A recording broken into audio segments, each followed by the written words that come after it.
Hey everybody, welcome back to the Quarter Acre Homestead. Today we're going to be talking about how we make our homemade sorghum sourdough bread.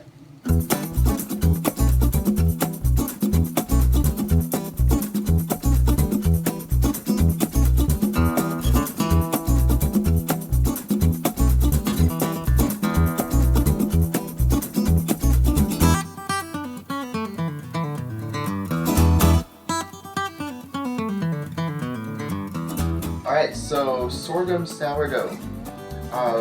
We have a boy who has a lot of food allergies, so he has to have like gluten-free bread, and even some of the breads at the stores he can't have because of flax seeds or like millet, quinoa, that type of thing he actually can't have.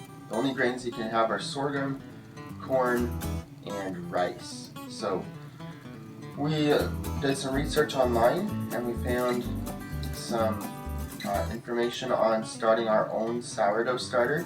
So this sourdough starter we actually started 2 years ago, just with sorghum flour and water, and just mixed those two and then continued adding sorghum and water for about a week until it started bubbling, and that was in December 2017, and now it's January 2020. So we have continued to use this sorghum sourdough starter over and over. Made lots of bread, we've made bagels, we've made chocolate cake, pizza crust, lots of different things. No, nothing happened. Hey, you can't come over here and you can't make noise. I'm making a video. Go. Alright, so this sourdough is really easy to work with. The way we keep it alive, we keep about quarter to a half a cup in a little, like a pint mason jar in our fridge, and we just cover it with a cloth and a rubber band, and we keep it in our fridge for anywhere from 1 to 2 weeks, and it lives just fine like that.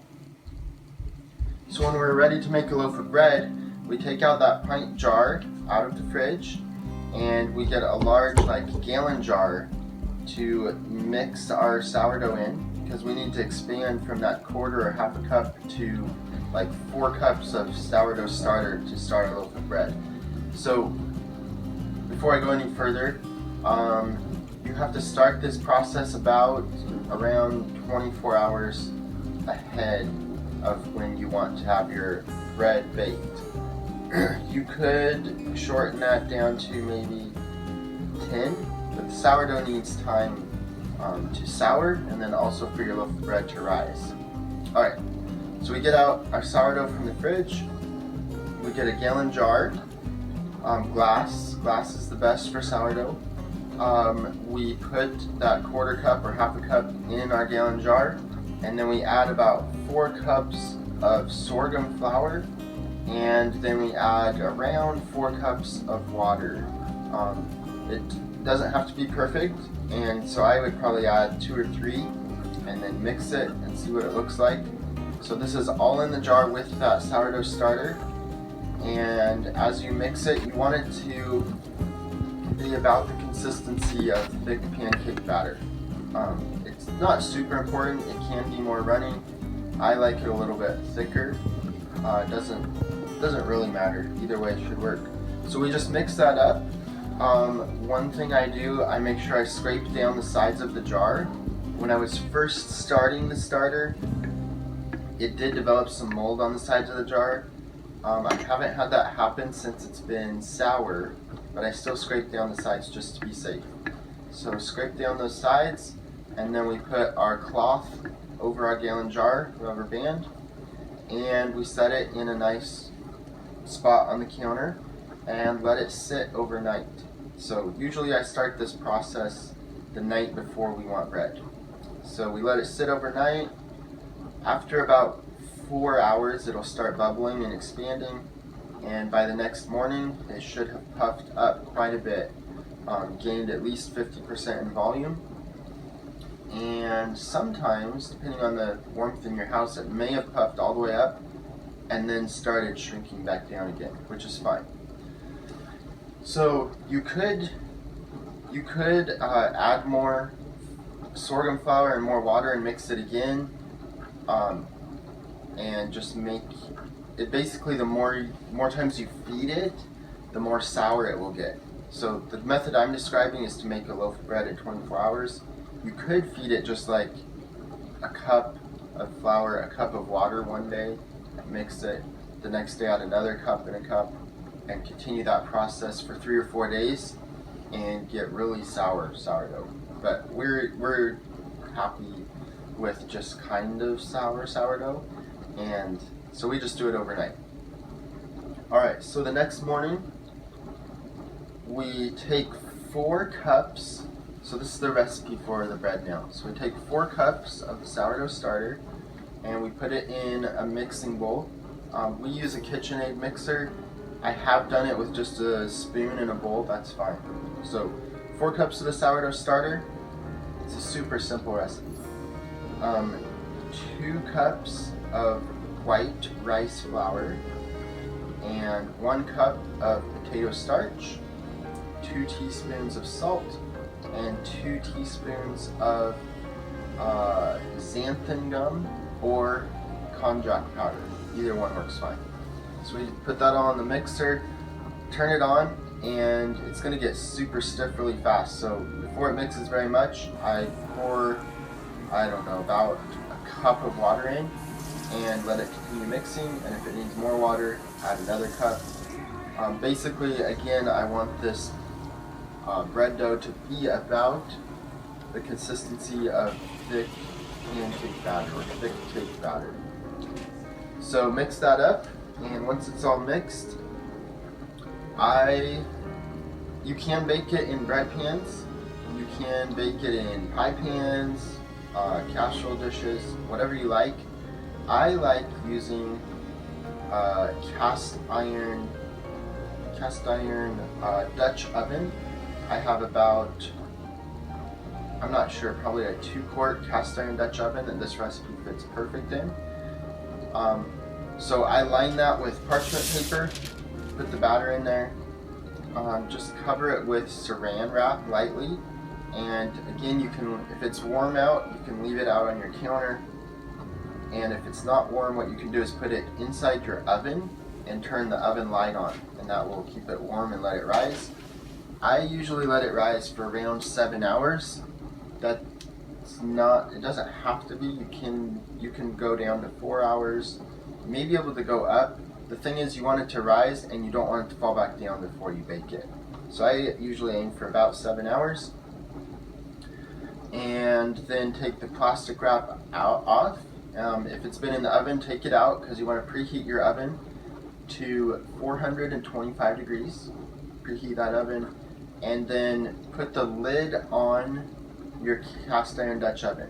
If you're doing it in another type of pan, you don't have to use a lid, but a lid, I think the lid helps get the hard crust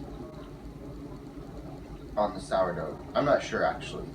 The recipe we follow says use a lid. So sometimes if I'm doing a bread pan, I'll just put foil over it.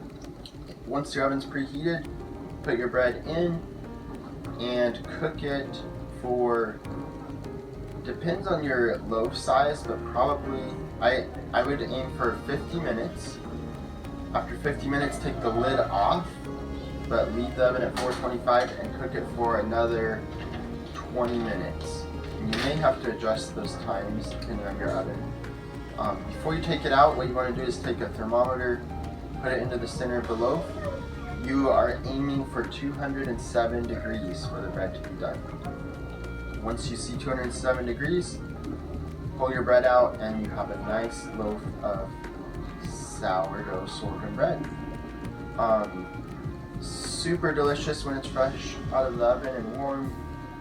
Later on, it's not as good, but it's still good, especially if you toast it or make French toast out of it. That works really well.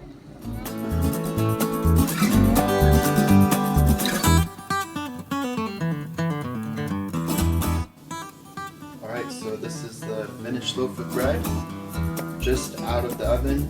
nice and hot. We're going to cut it up and see what everybody thinks.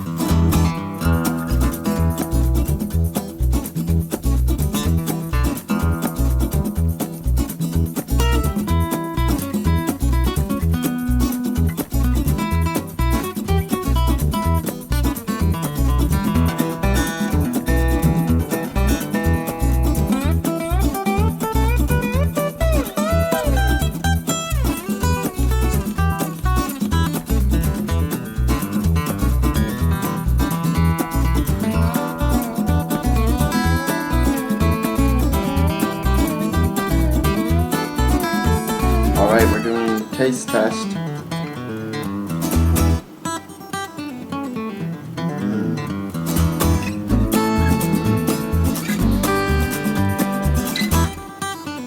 Super good, nice warm fresh bread.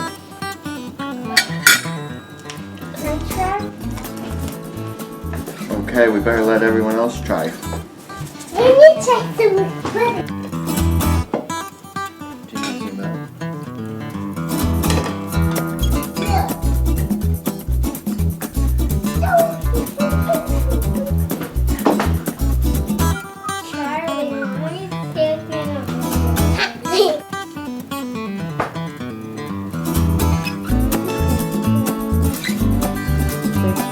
Charlie, what do you think?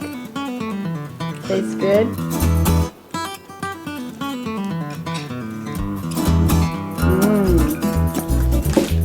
I'm eating mine with sugar. Okay, tell us how it tastes.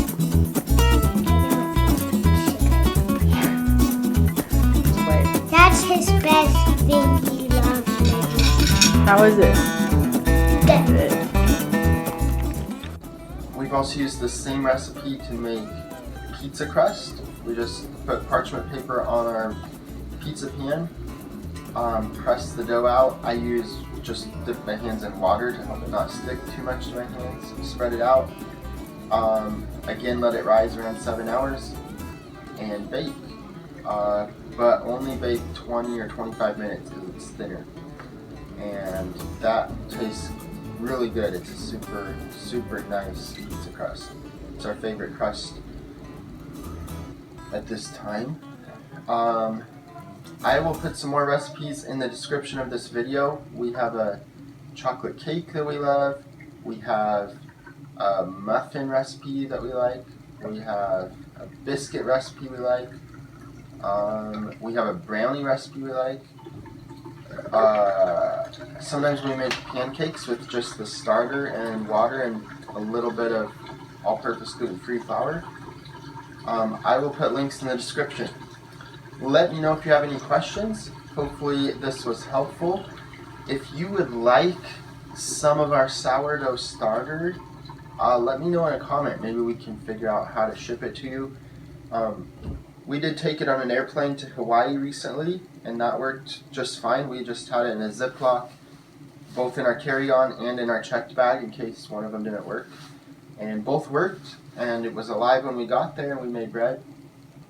So, again, let me know if you would like some, and we'll get it to you. Alright, thanks for watching, and we'll see you on the next video.